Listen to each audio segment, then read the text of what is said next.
ช้อ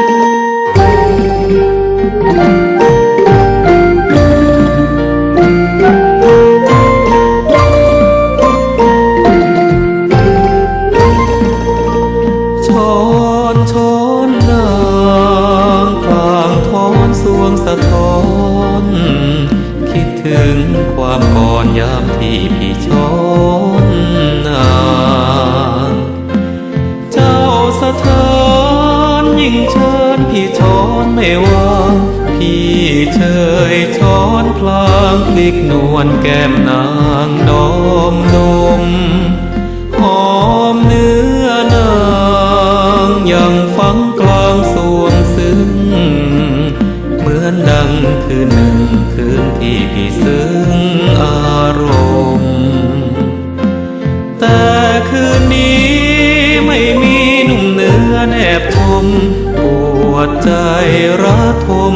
เจียนขาดลอยลมร้อนร้อนโอ้มือใคร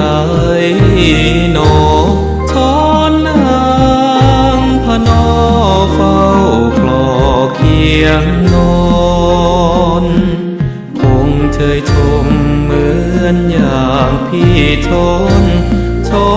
นางพลางจูบวอนหรืออย่างไรเท่าช้อนนางมันระทางยามเลื่อยไปเรื่อยๆเหมือนนางเจ้าเลื่อยใจพี่คงเขายังไม่ถึงหาไทยเจ้าจึงเลื่อยไปจนไม่อาลัยมือเดิม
เฝ้า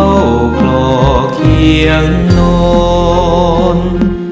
คงเชยชมเหมือนอย่างพี่ช้อนนางพลางจูบวอนหรืออย่างไรเท่าช้อนนางมันระทางยามเลื่อ